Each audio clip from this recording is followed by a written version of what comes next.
Once more, I want to welcome you to our virtual class. And here we want to look at the roles of the media in society. As I noted at the beginning of our discussion on the media, I indicated that rather than the media existing in different types, media also has an important role that it plays in society. And today, the focus of our discussion will be on the roles of the media in society. A social institution such as the media cannot persist if it does not have certain functions that it plays in society. And it is on the basis of those functions that they continue to persist in society. Our discussion will today largely focus on the roles of the media in society. I want to welcome you to this particular discussion. Perhaps we may want to begin by having a recap of what is meant by the media. The word media is derived from the Latin word medius, which means middle. And media therefore refers to a means of communication that disseminates information from the source to the target public or audience. But we must also understand media not just in terms of mere passage of information from the source to the end, but media is also understood as a social institution. And in that sense, therefore, media refers to the organization and dissemination of information, concepts, and ideas to a large audience. So when we talk about the media as a social institution, we mean an elaborate structure that disseminates information. It includes the media houses, it includes the journalists, it includes the regulations that govern its conduct, and includes all other structures that it operates within. So as an institution, a media is not just a mere communication of information from one source to the other, but rather such an elaborate structure that is concerned with rather dissemination of information. Closely connected to this is what we call the mass media. Mass media refers to the technologies used as channels for a small group of people to communicate with a larger number of people or a larger audience.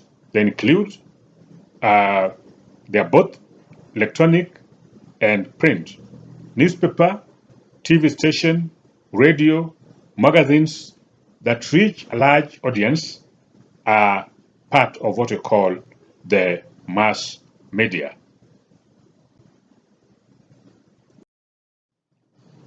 One of the foremost role of the media is entertainment.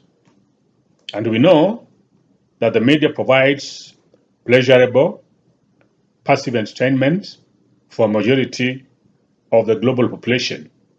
People often turn to media during our leisure time or during our free time to provide an escape from boredom and relief from the predictability of our everyday lives. Media makes audience feel recreated and also provides them room to enjoy their leisure time. And in that sense, it becomes not only a source of enjoyment, but also so fun. Newspapers, magazines, radio, television, and even online medium offer stories, films, serials, and even comics to entertain their audience. Indeed, when we are bored, we turn to media for refreshment, for recreation, and we utilize a majority of our leisure time to entertain ourselves. So media helps us in overcoming boredom and in spending time with our friends, especially when we are free. We watch a lot of things such as sport, music, movies, drama, and a lot of other things in our television as a means of entertainment. But we also, even when we pick newspaper and magazines, there are stories that are pleasurable, but also there are other components such as crosswords or puzzles that we feel as a method of entertainment. So media is an important source of entertainment, and perhaps it is one of the most important functions or roles that it plays in society.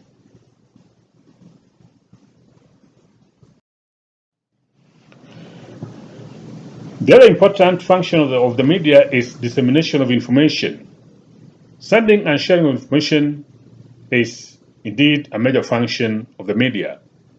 Since information is knowledge and knowledge is power, media offer authentic and timely facts and opinions about various events and situations to mass audience as informative items. Information provided by mass media can be opinionated, some can be objective, some can be subjective, others could be primary, while some can be secondary information.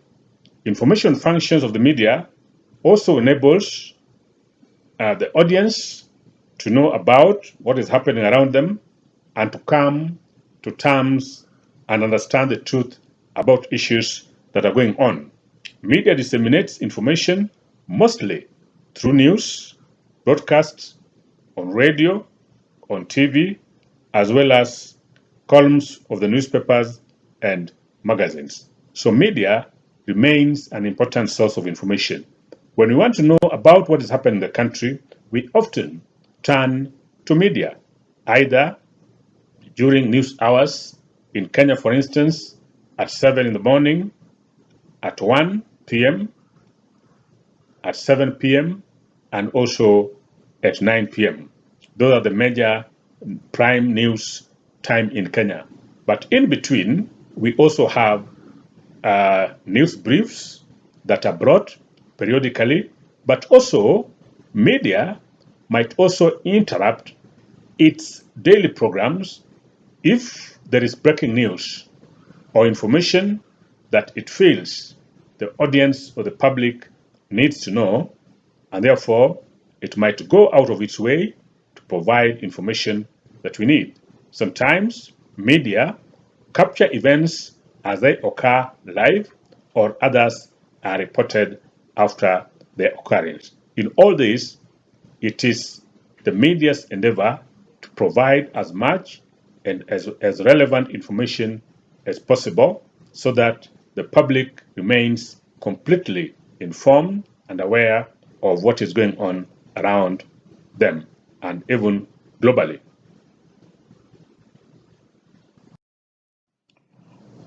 Persuasion is yet another role that media plays in society. And by persuasion, we mean influencing other people's mind to take a position that an individual, an institution, or the media wishes its listeners or audience to take. Media, therefore, use editorials, articles, commentaries, among others, to persuade the audience so that if there is something that the media feels is not correct, and it feels that there is need for the public to be encouraged or to be discouraged about it, then media is normally used to transmit such information in a more persuasive manner so that the public or the audience is persuaded to take a position that resonates with that for which the media or the origin of the message that the media intends to pass over wishes people to take. And therefore, media many times engage in advertisements of products, and these advertisements, the design or the intended purpose is to persuade listeners or audience to embrace them, or sometimes to discourage audience if the intention is to discourage audience from engaging in particular activities or from having a positive opinion about certain things. So it is a function of the media to persuade us to take certain positions that it perceives as the correct one. Indeed, politicians, manufacturers, and other organizations, even individuals, they often use the media as a means of not only reaching us, but also persuading us to take their views or point of views about certain issues. So in that case, media plays an active and critical role in the persuasion.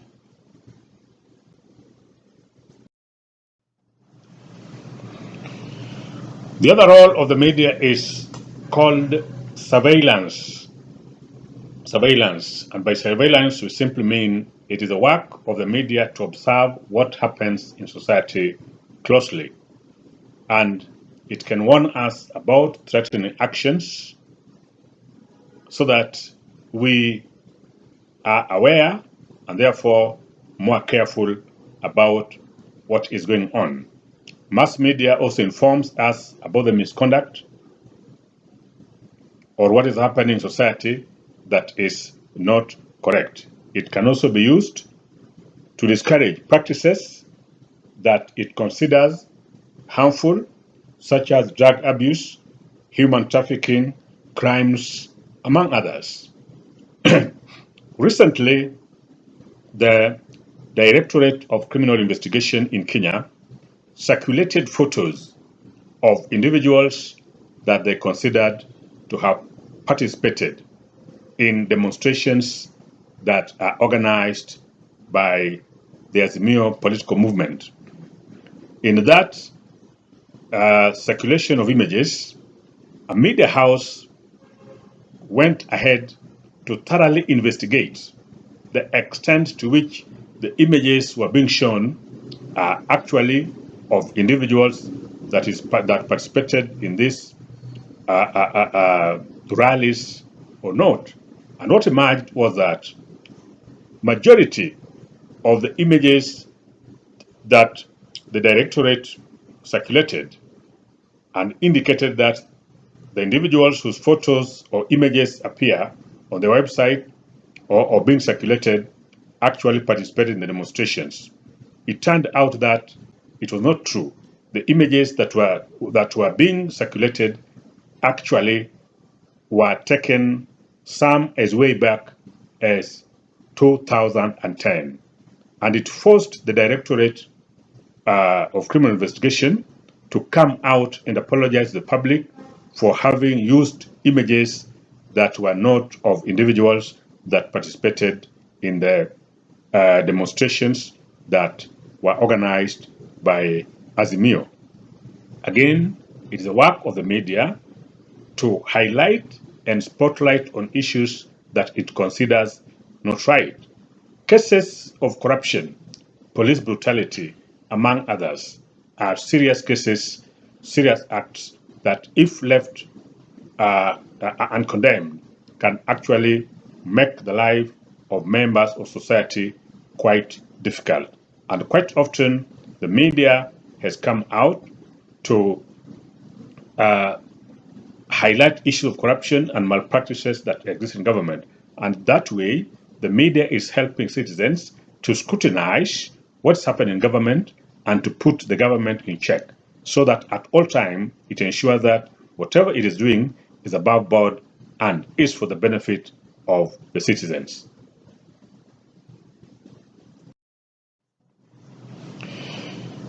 The other critical role that media plays in society is that one of interpretation. The mass media is meant to supply not only facts and data, but also explanations and interpretation of events and situations. Media offer various explanations, correlating and interpreting information to make the reality clear. Unlike normal reporting, interpretation functions provide knowledge to the society. News analysis, commentaries, editorials, and columns are some of the examples that media use to interpret information to members of society. For instance, politicians can make utterances, but then their moves might not be clear. Certain events might occur in society, yet the sources and the intentions of such events might not be clear. It is the work of the media to interpret these utterances and to subject them further analysis so that the truth or actual meaning of what they are is brought to the fore. For instance, the media can carefully analyze the activities of leaders and then juxtapose them with the promises that they made, for instance, when they were campaigning. Recently, a senior official of the current government indicated that that power will not be increased, that consumers will not pay for more to access energy. But recently, the Energy Regulation Authority advertised that the cost of power would be increased, in some cases to as high as by as much as 60 to 63%. And immediately the media took that announcement and compared it with what the senior leader stated just a few months ago. And it came out that indeed what was stated by the senior leader does not in any way match with what is now happening. In that case, therefore, the media concluded that either the leader lied to the public or the leader did not have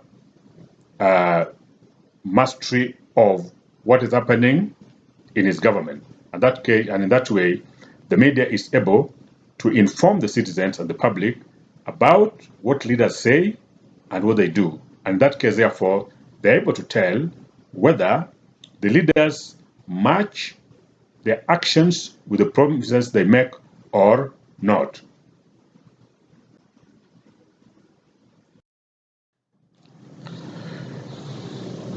Linkage is yet another important role that is played by the media. And this role, the function of the media is to join together different elements of society that are not directly connected. For instance, mass advertising attempts to link the needs of buyers with the products of the sellers. And in this way, media become a bridge between different groups who may or may not have direct connections. Why, for instance, are events such as political rallies, soccer activities, sporting activities, among others, televised? The purpose of that television is to connect the events that are taking place in one geographical area with the audience who may be interested in what is going on and who reside in a different geographical area. So that way, we are able to follow exactly what is going on, even if we are not physically present. So it is the work of the media to ensure that different events that occur and different people that may have certain things and wish them shared elsewhere are able to do so through the media. So by media being there, we are able to understand what is happening elsewhere, and that way we are linked together, even if not physically. Today, there are several dating sites in the social media platform, and people are able to link up with each other, even if they are not able at the first place to physically meet. Their first initial meeting is normally through the media. And once they size up and discover that they are compatible in critical areas. Now from there, they can make arrangement to meet. And after meeting, some meetings have ended up in fruitful relationships, although some have regrettably ended up badly. In that case, we are saying that the media can link different people, different events, and different institutions by ensuring that products, services, and events are advertised or aired so that those who may not be where the events are taking place are still able to catch up with what is going on and therefore are able to fully understand the events that are taking place.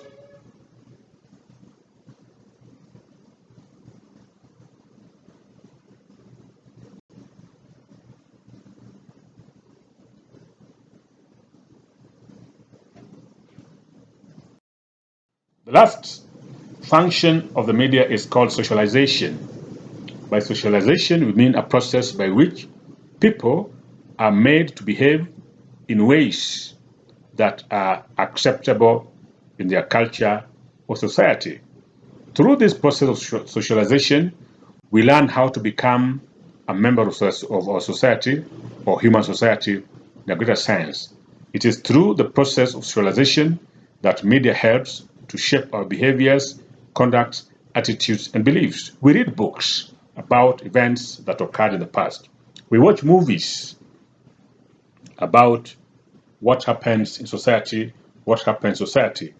And through that, there are important and vital lessons that we might pick that may end up making us change our attitude or embrace ideas that we consider are important based on what we have observed in these events. Media, therefore, is capable of connecting different generations because even if we didn't live some time back, we are able to have a glimpse of how life was then, the merits and demerits of those lifestyles, sometimes through the media.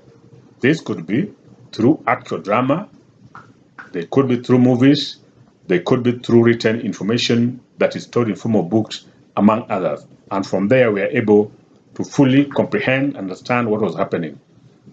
Based on what we consider suitable or not suitable, we're able to pick certain issues, and from there, such issues can help shape our behavior, shape our conduct, shape our attitude, and also shape our beliefs. So, media is an important source or agent of socialization in society. That, and at that point, we come to the end of our today's discussion. When we meet next on this particular issue, we shall look at media censorship so that we fully understand what it is and why it is done. Then we shall conclude our discussion of the media with an examination of what we call press freedom. So I want to thank you so much for your time and for listening to me. Thank you.